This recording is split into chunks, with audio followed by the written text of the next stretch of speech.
You have been sold a lethal lie, that displaying emotions is authentic, human, even noble. That vulnerability builds trust, deepens bonds, and separates the strong from the repressed. This delusion is not harmless. It is a slow-acting poison administered by a world that profits from your eventual slaughter. In the arena of power, openness is not courage, it is surrender. The moment you reveal anger, fear, joy, or pain, you hand your opponent a map of your internal terrain. Every twitch of frustration, every flash of desperation, every involuntary smile becomes a coordinate they can target with precision. While you congratulate yourself for being real, they catalog your triggers, measure your limits, and prepare the strike you will never see coming. Society reinforces this trap because it serves the herd. The weak are encouraged to emote freely so the strong can identify them instantly. The loudest complainers, the most passionate defenders, the men who wear their hearts on their sleeves, they are the first to be isolated, discredited, or destroyed when real conflict erupts. Their emotional broadcasts mark them as safe to eliminate. Machiavelli understood this with surgical clarity. He did not advocate emotional suppression out of stoic purity. He demanded it because any visible feeling is a concession of control. The prince who rages in public invites plots. The negotiator who flinches at insults signals his breaking point. The leader who celebrates too early exposes the fragility of his confidence. All are marked for exploitation. You must now abandon the comforting myth that restraint equals repression. Restraint is strategy. The man who feels nothing on the surface is not dead inside. He is sovereign. He has relocated his emotions behind an impenetrable wall, accessible only to him, deployable only when he chooses. This is not denial. It is domination. The world sees a calm exterior and assumes predictability. In reality, they face a void they cannot read, a black mirror reflecting only their own projections. Begin the severance here. Recognize every past emotional display as an unpaid debt your enemies still hold. Every time you raised your voice, slammed a fist, or allowed your face to betray hurt, you transferred power. That debt is now being collected in missed opportunities, eroded respect, and unseen maneuvers against you. The path forward demands you view emotional display not as expression, but as treason against your own sovereignty. From this moment, any leak is a betrayal of self. Any visible reaction is an invitation to your own execution. Emotions are not private experiences. They are involuntary broadcasts that reveal your pressure points to anyone disciplined enough to observe. The instant you allow feeling to surface, you surrender predictive power, the single most valuable currency in any contest of dominance. Your enemy does not need to guess your intentions when your face advertises them. A tightened jaw signals anger ready to be provoked into error. Dilated pupils betray fear that can be amplified with the right threat. A fleeting smile at praise exposes the exact reward that will make you compliant. These are not subtle cues to the trained predator. They are screaming vulnerabilities. This mechanism operates at a primal level. Human neurology evolved to detect emotional signals for survival in small tribes, where reading threat or alliance was life or death. In modern hierarchies, corporate, social, political, that same wiring is exploited systematically. The man who controls his signals controls the interpretation of his strength. The man who leaks emotion becomes a puppet, whose strings are visible to all. Machiavelli described this as the art of appearing rather than being. He knew that power flows not from what you feel, but from what others believe you feel. When you display rage, they do not fear your strength. They note your lack of restraint and plan accordingly. When you show hurt, they do not empathize. They calculate how deeply the wound can be pressed.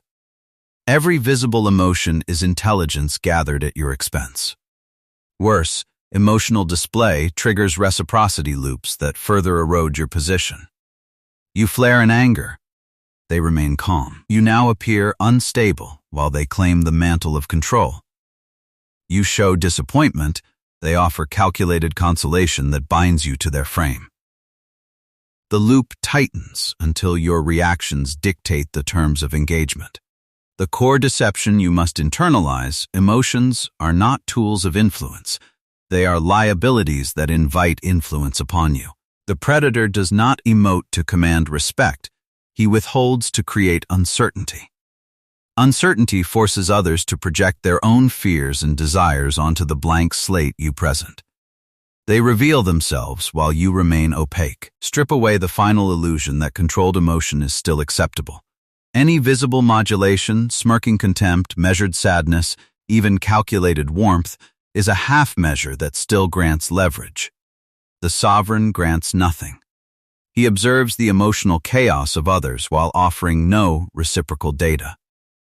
This asymmetry is the foundation of lasting supremacy. You are not unique in your failures. Men who display emotions fall into recurring molds, each a blueprint for exploitation. These archetypes are not accidents. They are the predictable outcomes of unchecked sentiment in a predatory system designed to cull the unfit. First, the betrayed idealist. This man believes in fair play, wears his disappointments openly, and expects reciprocity. His visible hurt signals to opportunists that he can be swayed with false promises or eroded with repeated slights. He complains publicly, thinking it rallies support, but it only marks him as a target for isolation. In boardrooms or alliances, his idealism becomes a handle others twist to redirect blame onto him. He dies slowly, convinced the world owes him justice it never intended to deliver. Next, the raging fool. Quick to anger, he erupts at provocations, turning minor insults into spectacles of fury. This archetype broadcasts his triggers so clearly that enemies need only prod them to elicit self-sabotage. A raised voice in negotiation, a slammed door in conflict, these are invitations for cooler heads to portray him as unstable, unfit for leadership. Predators feign offense to draw out his rage, then use it to justify their countermeasures. He is the first dismissed in hierarchies, his power evaporated in the heat of his own fire. Then, the sentimental subordinate. He bonds too deeply, showing loyalty through overt affection or visible distress at betrayal. This man clings to relationships as shields, but his emotional investment makes him manipulable. Superiors detect his attachments and sever them strategically, reassigning allies, withholding praise to keep him compliant. His tears or pleas reveal dependencies that can be weaponized, turning him into a perpetual underling. In the game of sovereignty, he is the pawn who feels too much to ever ascend. Observe the weeping victim, who externalizes pain to seek validation. His displays of sorrow or frustration elicit temporary sympathy, but lasting contempt. Enemies note his fragility and apply pressure until he breaks publicly, discrediting himself without their direct involvement. This archetype thrives in illusions of community support, yet finds himself abandoned when true power shifts occur. His emotional leaks ensure he remains a cautionary tale, never a threat. The jubilant naive rounds out the primary traps. He celebrates victories prematurely, his joy exposing overconfidence and unguarded flanks. This invites envy-driven strikes from those who mask their own ambitions. A triumphant grin or boastful recounting signals the exact moment to undermine him, spreading rumors, withdrawing support, while he basks in fleeting highs. He falls hardest because his highs amplify the depth of his lows, leaving him exposed to calculated reversals. These patterns are not optional labels, they are death sentences in disguise. You have embodied at least one, perhaps several, in your past dealings. Recognition is the first excision. Scan your history. Every lost promotion, fractured alliance, or public humiliation traces back to an archetypal slip. The predator avoids these entirely, presenting a neutral facade that defies categorization. Machiavelli cataloged such fools in his observations of courts and conquests. The emotional prey were the courtiers who rose briefly on sentiment, only to be purged when utility waned. Learn from their erasure. Archetypes exist to be evaded, not embraced. Internalize them as warnings etched in the bones of the defeated. The sovereign man rejects these molds. He observes them in others, using their predictability to orchestrate outcomes.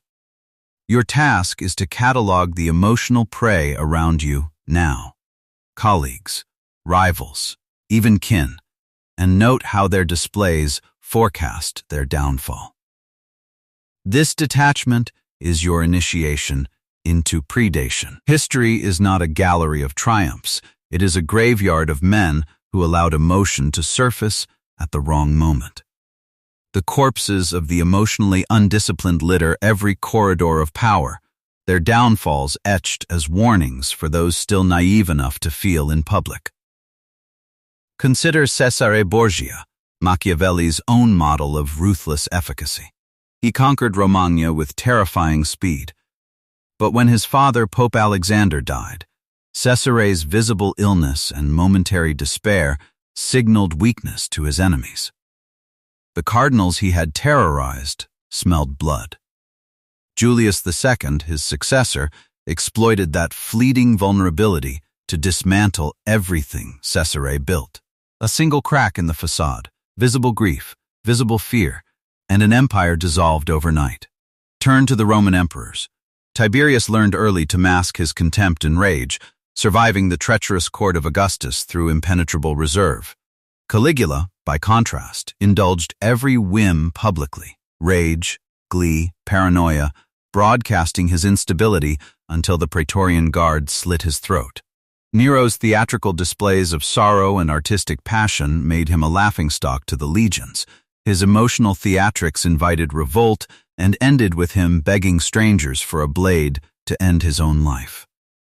The pattern repeats without mercy.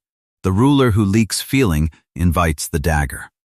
Even in modern warfare, the lesson is carved in blood. Napoleon, master of calculated image, maintained stoic calm through most campaigns. But at Waterloo, exhaustion and visible frustration bled through, snapping at subordinates, showing despair in dispatches. His marshals noted it. Allies wavered.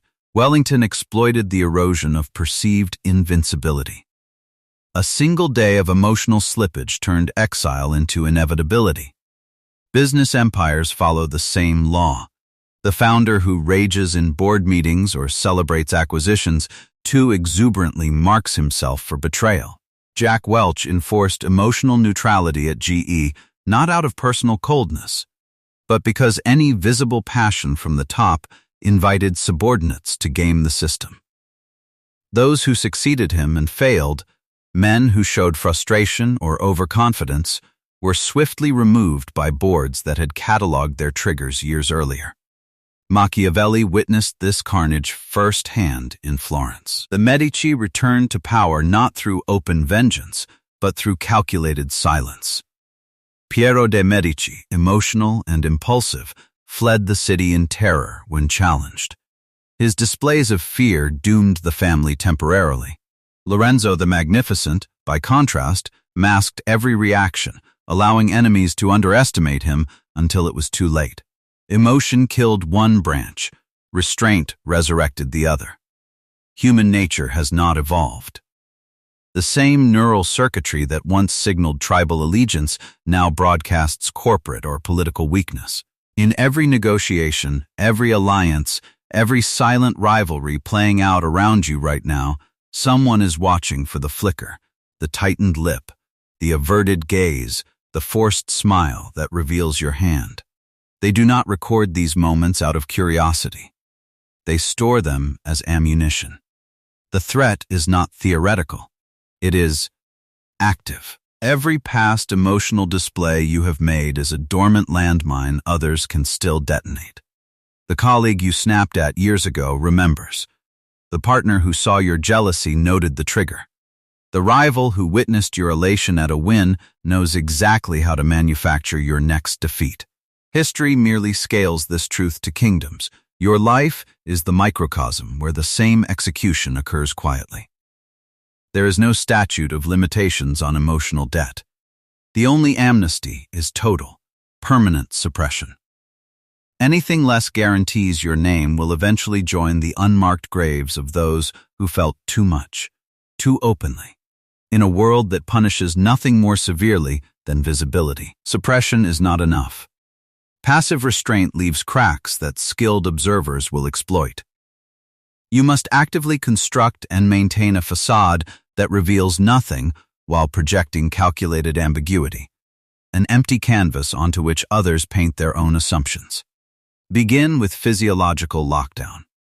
Emotions originate in the body before reaching the face. Intercept them there. When provocation strikes, insult, betrayal, triumph, initiate the internal protocol. Slow the breath to a measured cadence. Relax the jaw. Drop the shoulders. This is not relaxation. It is sabotage of the autonomic surge. The body's attempt to broadcast is intercepted at the source. Practice this in low-stakes environments until it executes without conscious effort. In high-stakes arenas, it must be automatic. Facial neutrality is non-negotiable.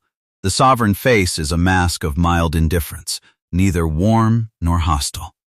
Eyes remain steady, unblinking when challenged, conveying neither defiance nor submission. Mouth set in a flat line, no upward or downward twitch. This baseline denies opponents any deviation to interpret. Micro-expressions are treason. Eradicate them through deliberate repetition in mirrors, recordings, and real interactions until the face obeys without hesitation. Redirect internal energy rather than vent it. Anger is not dissolved. It is converted. Channel the surge into heightened observation. Catalog the provocateur's tone, posture, allies. Fear is transmuted into strategic calculation. What leverage does this threat expose in them?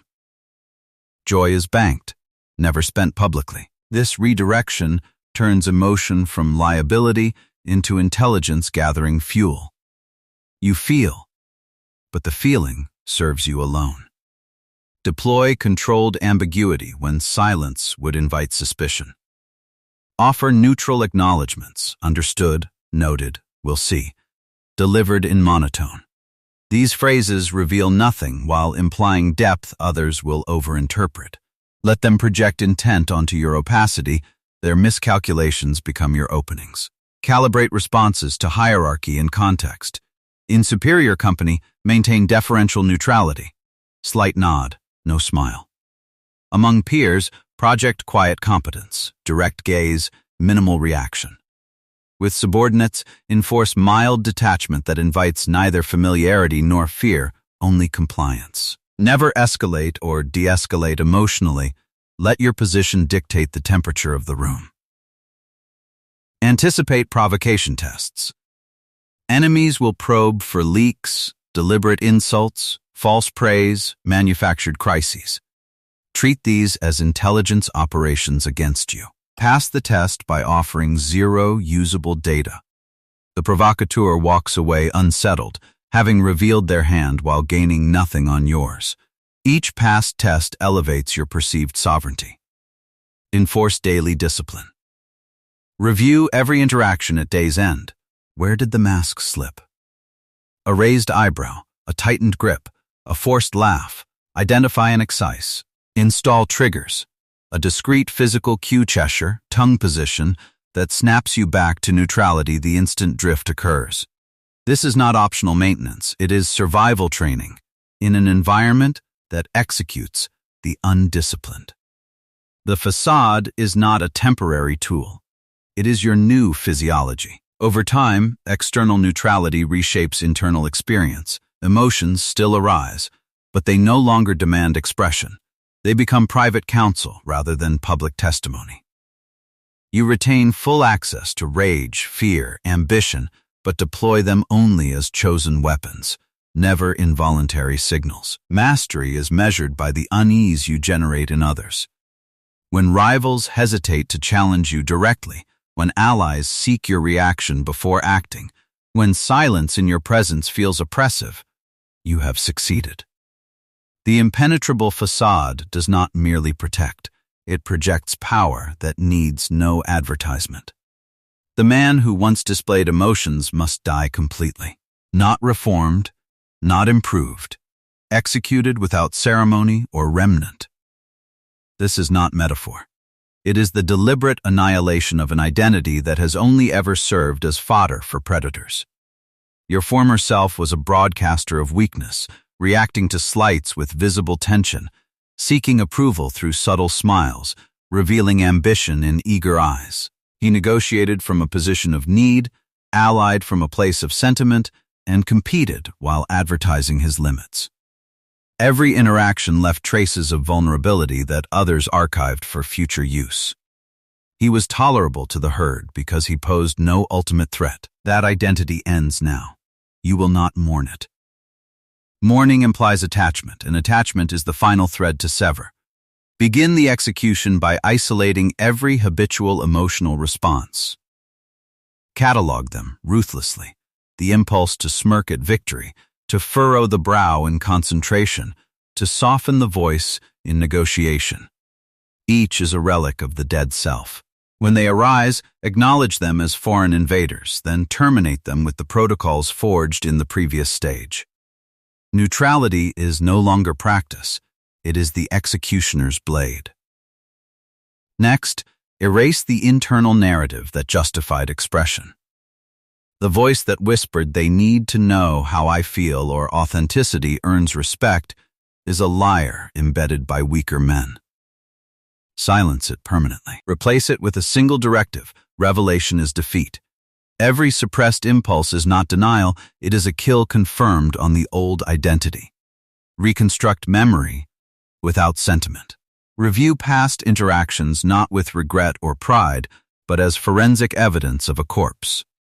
The promotion lost to visible frustration, the alliance fractured by overt loyalty, the respect eroded by momentary triumph. These are not lessons.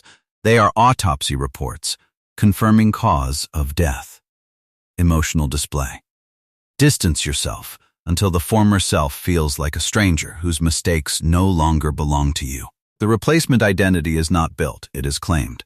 You are now the sovereign predator, opaque, unreadable, sovereign over reaction. This archetype feels deeply but reveals nothing. He observes emotional chaos in others and uses it dispassionately. Provocation meets void. Praise meets indifference. Threat meets calculation. He does not win admiration, he commands uncertainty, and uncertainty bends knees. This transformation is irreversible by design. Any regression, any single leak, reanimates the corpse and invites immediate counterattack. Enemies who have waited years for confirmation of your weakness will pounce at the first crack. The sovereign knows this and permits no resurrection. Evidence of success is external and unmistakable. Conversations shift when you enter rooms, voices lower, statements seek your non-reaction for validation. Former provocateurs test once, receive nothing, and retreat. Alliances form around your silence rather than your expressed allegiance. You are no longer categorized as predictable prey, you have become the reference point others calibrate against. The death is complete when you no longer recognize the man who once felt compelled to show the world his inner state. He is gone, replaced by an entity that wields emotion only as a hidden weapon, deployed surgically and retracted instantly. This is not suppression. This is supremacy. The former self served its purpose. It brought you to the edge of extinction so you could witness the cost. Now it is discarded. You emerge not improved, but reborn, immune to the traps that still consume the masses. You now stand at the final threshold. The knowledge has been transferred, the mechanisms exposed, the transformation executed. What remains is a single, non-negotiable choice: enforce this discipline permanently or revert to the herd and accept the consequences. Regression is not a minor lapse. It is suicide. The moment you allow a single visible emotion to escape, rage at a provocation, satisfaction at a win, pain from a betrayal, You reanimate the corpse of your former self. Enemies who have observed your neutrality will register the crack instantly. They have waited for this signal, patient as vultures. One leak confirms you are still prey, and the coordinated strike will follow swiftly. Isolation, discredit, removal. There is no middle path. Partial restraint is illusion. The man who suppresses 99% of the time but cracks on the 100th is no different from the chronic emoter. Both are predictable at the critical moment. Sovereignty demands absolute opacity, without exception or expiration. The world will test you relentlessly. Subordinates will probe for warmth to exploit. Peers will manufacture crises to elicit fear. Superiors will offer praise designed to draw out gratitude. Each test is an opportunity to confirm your execution of the old self or to resurrect it. Pass without deviation, and your position solidifies among the true elite, the men who dictate outcomes while revealing nothing. This is not a journey of self-improvement. It is selection. Most men will fail here, rationalizing small leaks as human, necessary, strategic. They will comfort themselves with the lie that controlled emotion still grants advantage. They are wrong, and their erasure from influence will prove it. You are either the sovereign who wields the mask as permanent armor, or you are the next casualty whose emotional debt is finally collected. No third option exists. Act immediately. Review today's interactions for any trace of leakage. Correct course without sentiment. Install the protocols as non-negotiable law. Align only with those who demonstrate the same discipline. Discard the rest without explanation. The elite do not announce their supremacy. They enforce it through silence that unnerves, neutrality that dominates, and absence of reaction that forces the world to bend. Choose now. The arena has no patience for hesitation.